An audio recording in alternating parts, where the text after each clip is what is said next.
Hi, everybody. This is Jose Palomino, CEO of Value Prop Interactive, and your host for Business Growth on Purpose. And today I want to talk about something that I think will affect every one of you who actually have to make a sale. Especially if it's in a complex category. You sell an industrial product, you're a manufacturer, you do contract services. Maybe you're working on a key relationship for months. And you may or may not have a couple of sales reps. Maybe you have 4, 5, 6, that kind of size company. So that's generally our sweet spot in the B2B space. And what I want to talk about today is, it's captured in this thought. You're not closing that deal. You're not closing that deal. That's the title. And it's meant to make you think about it from this point of view. I'm not closing that deal. Of course, we're closing that deal. And I'm here to challenge you to think about 7 things before you say that firmly. Because here's what happens. If you're using a reasonably contemporary CRM, you might be using Salesforce, big one, Microsoft Dynamics. Certainly there are others like Copper and Pipe Drive. Those are perfectly fine, and they have stages. And the idea is you go through stages, your probability of closing is much greater. And often what I've witnessed with clients is when I see their pipelines, they often put a heavy weight on proposal submitted. And the idea is that you've had conversation with the buyer, and there's an agreement on what should be in the proposal. You submitted the proposal. But if you're in a competitive bid situation, which in many industrial categories is very real, you're going to be in a competitive bid situation. If you're in that situation, then the simple reality is that if there's 3 of you, all of you have submitted proposals as per your customer's request. You're one of 3. You can't all be 75%. In fact, you're not 75%. You're literally 33%. So think about that for a moment and say, when have I ever been in a situation where I've submitted a proposal thinking I've nailed every detail that the customer was asking for, and yet it fell through? Now, right now, at this time in our economy, what's happening in the world, and of course, by the time this recording is published, it may be different, but we're coming off a pandemic, there's a war brewing, a war actually happening with great implications for the world. There's interest rates going up. US GDP recently was announced that it's squeezed and compressed. So all these signs to further uncertainty. And yet, when I talk to folks in manufacturing, in either OEMs, contract manufacturing, other industrial services, because of this pent-up backlog, they're busy. So it seems like, hey, I don't have to think about selling that much. I don't have to think about it that way. I'm thinking about fulfillment. And we're going to talk more about that. In fact, we're going to have a special webinar on this that you'll be able to access, really talking about how to leverage the moment and take advantage of this moment to actually do some things that you can control, especially in areas like hiring. Like, how do you get access to the people you need to fulfill the orders? How to manage your supply chain to fulfill the orders that matter. And that's the subtext of it. Fill the orders that matter most. Because the reality is, if you're growing 30% year over year, and orders are coming in, flowing in. First of all, we all know, you've been in business for more than like 5 years. These are waves, and you're very grateful for the waves. You take the waves, you cash the checks, but that's not a strategic plan. And there's opportunities here to say, well, what if I could win more and more of the business I really want to win at the prices I really would like to win them at, with margins that make sense for me being a healthier business at the end of all this activity. I've definitely talked to people who had spun up capabilities, spun up resources, and then only to find that orders get retrenched. Because often, especially if you're in the industrial categories, you're selling as part of an ecosystem, whether it's aerospace, energy, something that is really driven by big companies in those spaces. They're kind of the sun, and everything else kind of orbits that sun. And as a result, whatever happens to the sun happens to the planets. And if you're the planet or the moon or the satellite, whatever, then you are affected by those things. And so long as it's warm and the stuff is happening, it feels great. But here's the thing, you want to win more of the business you want to win intentionally.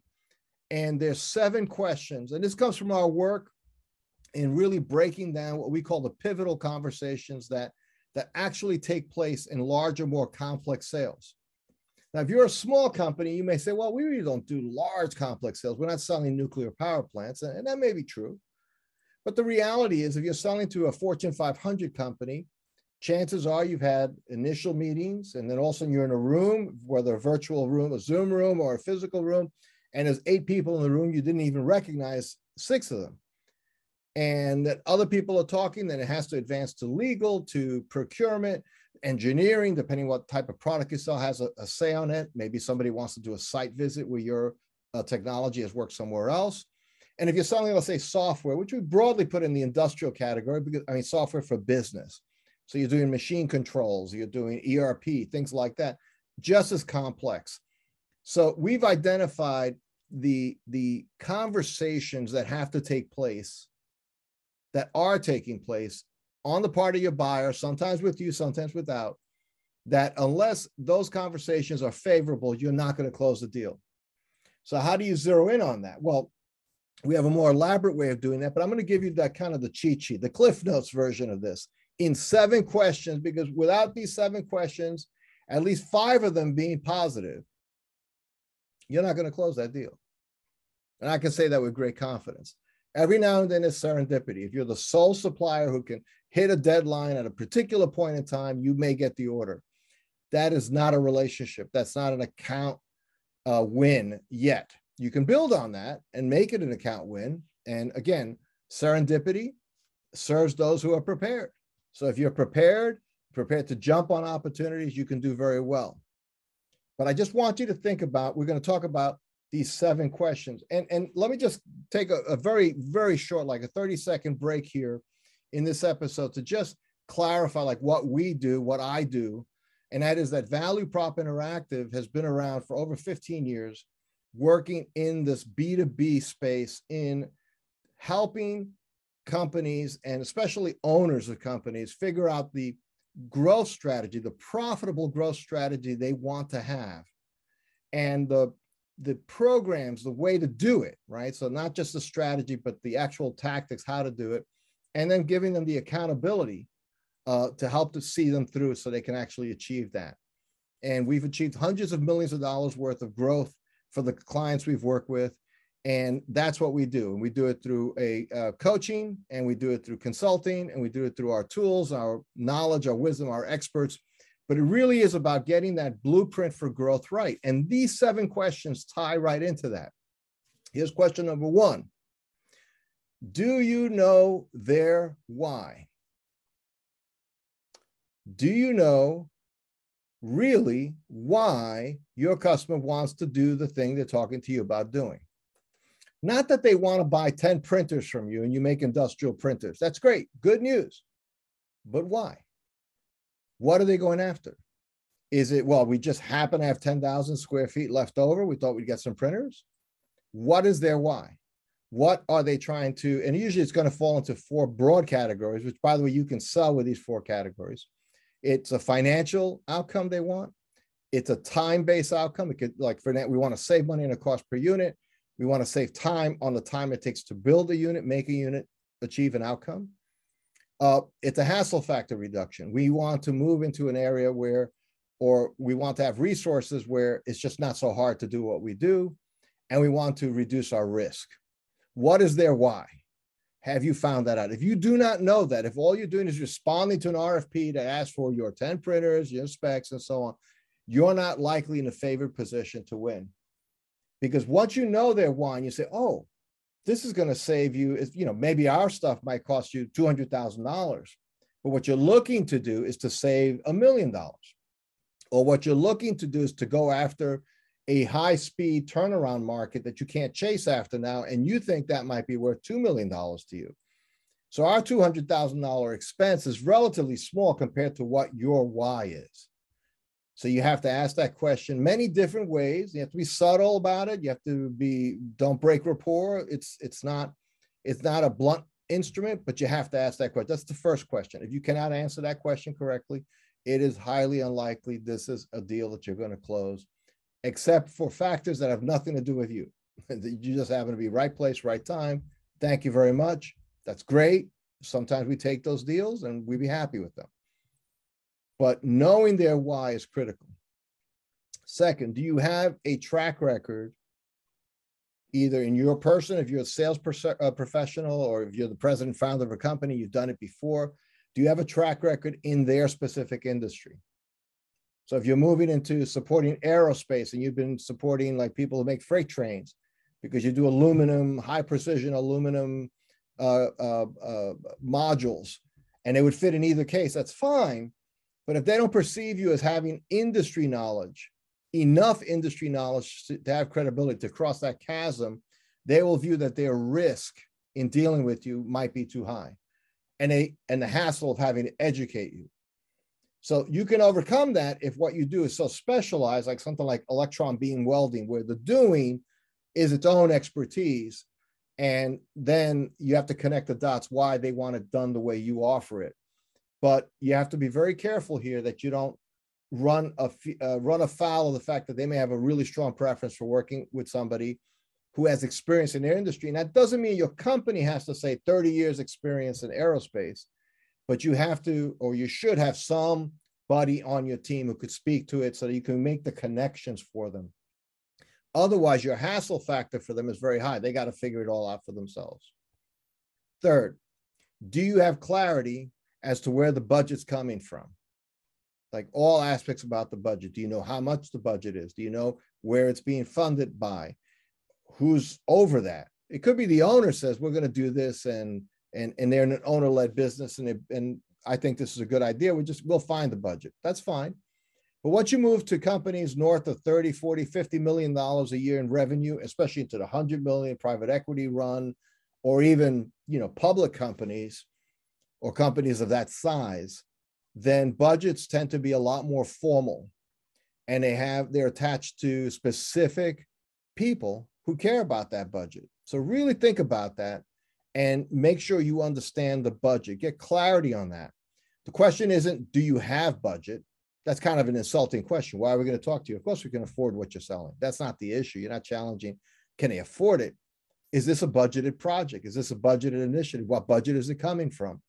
You can ask very direct questions as long as you don't attach too much sizzle behind the question where you think you're trying to suss out some state secret.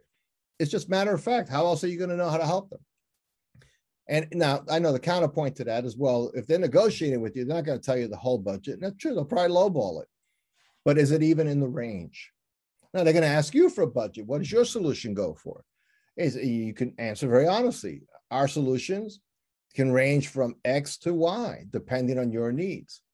But my primary interest in asking you about the budget is just, is this a budgeted initiative, or is this something that you're building a case for to go get budget, which is perfectly fine. Happy to support that. Just know that usually means there might be more need for more maybe engineering or more design on the front end to help you make your case. And if I know that, I can make sure my team is ready to support you. See how that sounds? It becomes very collaborative. You get them right there. And again, remember, the predicate thought is right now you're growing 30% year over year. So why do this? Because in that 30% year over year, very likely part of that, or big part of that, is your biggest customer squeezing you because they can't get other suppliers to perform, not necessarily benefiting you with great margins, and not necessarily benefiting you with a promise of super high margin work in the future. So you're getting the volume, that's great. And net it'll be a margin contributor, and you'll make more money that year, this year, next year, and so on.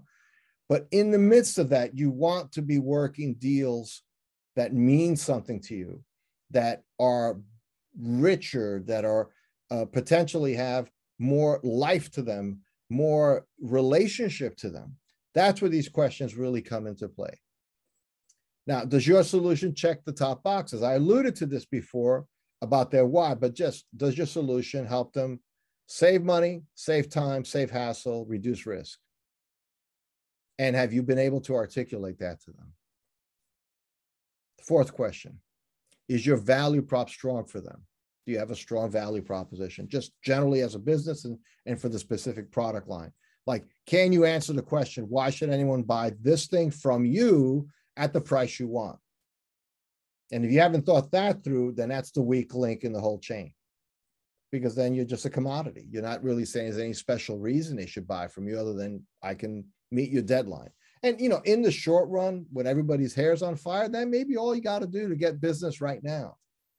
It is not a growth strategy, and it's certainly not a growth strategy to grow a profitable business, which grows EBITDA, which grows value for you, the shareholder. And then, have they told you their process? That's number 6. Have they told you their process? Have they explained to you how they're going about making this purchase? So in that explaining to you could be the budget has to be approved by the finance committee, or there's a task force that's looking at this, or we typically want these kind of references, or we have a contract that has to be gone over. It's a big intellectual property contract. Whatever the process is, you want to hear from them. So often in sales, we talk about the sales process, and you should have an idea of a sales process before you sell, of course. But one of the key things that an effective sales process does, it uncovers and then creates alignment with the buyer's buying process. The buyer is much more in control than ever before, and that's okay. They want to buy. If they're talking to you and it's a big deal, good news. They want to buy, and they have an idea of how they want to go about doing it. So why don't I just learn what that is? And it's different in every company. Now I may even educate them if it's in a category they haven't purchased before. They haven't bought like large scale print solutions before, and just say, well, you know, typically what our clients or our customers have done in the past is they've asked us for, you know, a sample machine to work with, or they've asked us to check out the software, or what are your requirements? And now that's conversational. That's not confrontational. And they start telling you, well, we're thinking of this, that, or the other thing. And in fact, all of a sudden they see an opportunity to look really smart to their higher ups because you're helping them look smart. You're actually framing that buying process. It's not gamesmanship. This is legit. They want to make a good purchase. You want to make a good sale, because that leads to more business downstream. And then if they tell you their process, they've probably also told you, and this is number 7, their risk concerns. So you can ask that question. Anytime you make a big purchase, there's always risk involved. Doesn't matter who you're buying from or what you're doing. What are your primary concerns? So if I can understand that, I could tell you how we would help you mitigate those concerns. Anyway, I say, well, it's aftermarket service, or your software looks great, but I'm afraid that our people will not know how to use it. And then after you've done the installation or got us up and running with an orientation meeting, it's like, good luck with that. And we get to watch some videos or something like that. And those are all things, by the way, in every one of these situations, I'm sure you're relating to it from the point of view when you've been the buyer and experienced those things. So this is really important. And by the way, what this does for you, these 7 questions, regardless of where you are in your CRM pipeline, if it's a big enough deal, and if you're the owner or the chief revenue officer, and you're doing your quarter end deal review, and you have to give an account for what you think the pipeline really is going to look like, using these 7 questions can get you some real pithy, good insight, right? Do you know their why?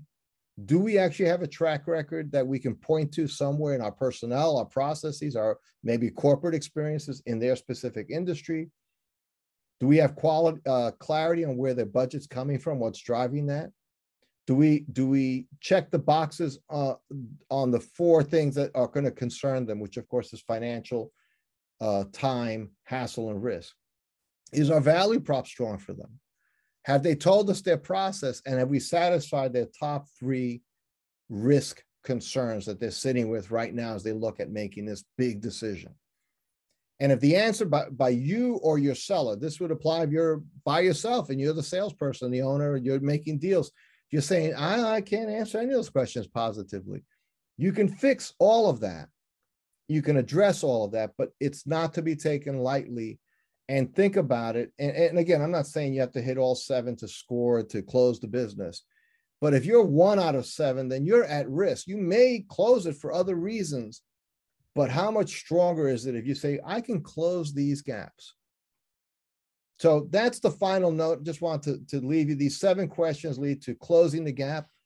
And if you're listening to this and you're an owner, leader of an industrial company, B2B, and you have some big deals that you want to work on that you'd like to make stronger and more robust, we have a platform that's based on this that takes us to the next level called Pivotal Conversations.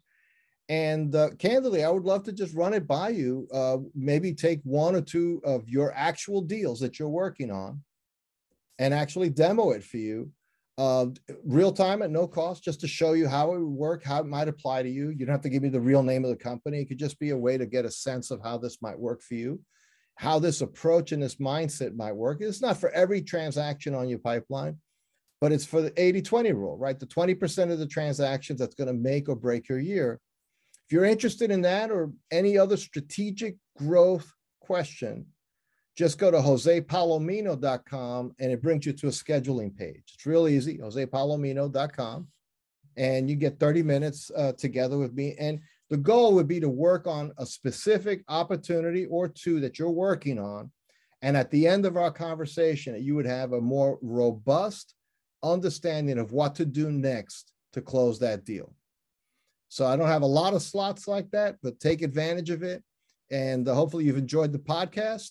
And of course, feel free to subscribe on the various platforms where you might be hearing this podcast. And as always, to your success, take care. Thanks for listening to another episode of Business Growth on Purpose. If you like the show, hit subscribe and leave us a review to help other people find the podcast.